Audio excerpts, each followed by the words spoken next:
I'm 91 years old, and I've lived alone for 15 years. When my husband Harold died, everyone worried about me. Peggy, you'll be so lonely. Peggy, you should move closer to the kids. Peggy, you need to get out more.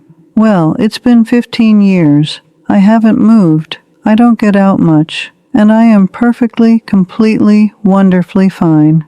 I'm not lonely. I've never been lonely, actually. And I think there are a lot of people out there like me. People who are happy alone, but feel like something's wrong with them because the world keeps saying they should want more people around. So I thought I'd share what I've learned. 5 tips for living alone without being lonely. Maybe they'll help someone. The first thing, and this is the most important one, is understanding that alone and lonely are not the same thing. Not even close. You can be alone and perfectly content. You can be surrounded by people and desperately lonely. I've seen both. Loneliness is about connection, not proximity. It's about whether you feel known, understood, valued. You can get that from one person you talk to once a week. You can miss it entirely at a party with 100 people. So the first question isn't, am I alone too much? It's, do I have connection that matters? Those are different questions. I talk to my daughter Karen every Sunday. 20 minutes, maybe 30. That's enough for me. Some people need more. That's fine. But don't assume you need constant company just because that's what everyone else seems to want. Figure out what you actually need. It might be less than you think. Second tip, build a routine. When you live with other people, the day has structure built in. Meals together, conversations, the rhythm of someone else's schedule. When you live alone, you have to create that yourself. Otherwise, the days just blur together. I get up at 7 every morning. I make tea, same cup, same tea, same chair by the window. I watch the birds at my feeder for about 20 minutes. Then I read the news. Then I have breakfast. It sounds boring maybe, but it's not. It's grounding. It's a way of saying today is a real day with a shape to it. When Harold was alive, I always made dinner at 5:30 because that's when he got hungry. After he died, I realized I wasn't even hungry until 7 most nights, so I changed it. That felt like freedom, actually. Finding my own rhythm instead of matching someone else's. If you live alone, you get to decide. That's not loneliness, that's liberty. Third, have something that needs you. For me, it's my cat, Mildred. She's 11 years old, very opinionated, and she expects breakfast at 7:15 exactly. If I'm late, she lets me know about it. It doesn't have to be a pet. It could be plants, a garden, birds you feed, something that's alive and counts on you showing up. It gives you a reason to get out of bed, even on the days when you don't feel like it. And there will be days you don't feel like it. Having something that needs you that helps. I also keep a bird list. Every bird that comes to my feeder, I write it down in a notebook. Date, time, species, how many. It's silly maybe, but it gives me something to watch for, something to notice. When you live alone, you need things to pay attention to. Otherwise, the world gets too quiet and you get stuck in your own head.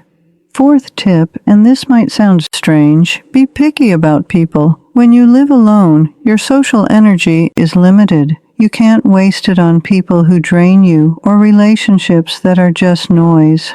I have 3 close friends, Margaret from church, we've known each other 60 years, Doris from my book club, and my neighbor Helen, who's 84 and also lives alone.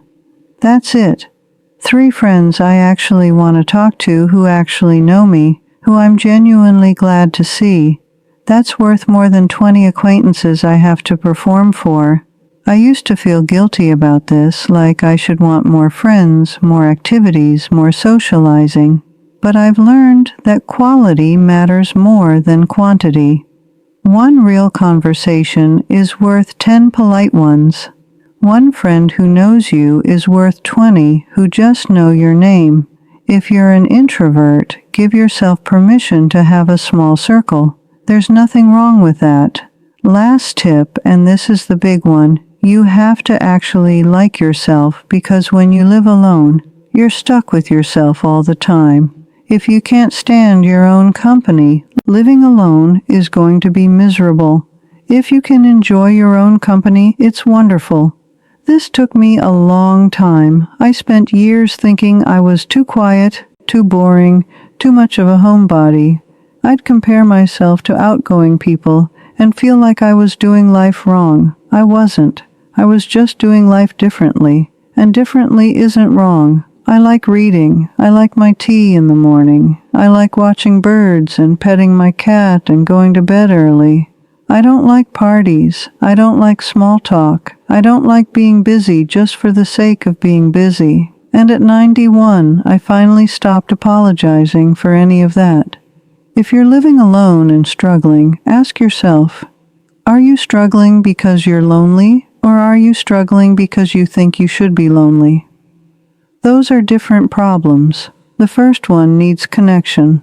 The second one needs permission. Permission to be content with a quieter life than the world says you should want. I miss Harold. I do. 47 years is a long time, and there's an empty chair at the table that never stops being empty. But missing someone isn't the same as being lonely. I carry him with me. I think about him every day. And I also have a full life without him. A different life than when he was here, but still full. My children worry that I'm isolated. I understand why, but I'm not isolated. I'm just quiet. I have my routine, my cat, my books, my birds, my 3 friends. I have Sunday calls with Karen and visits from the grandchildren at Christmas. I have enough, more than enough, actually. Some people are built for solitude. I'm one of them. Maybe you are too. And if you are, I want you to know there's nothing wrong with you. You're not broken. You're not missing something everyone else has. You're just wired for quiet. And quiet can be a very good life if you let it. So 5 tips. Know the difference between alone and lonely. Build a routine. Have something that needs you. Choose your people carefully. And make peace with yourself.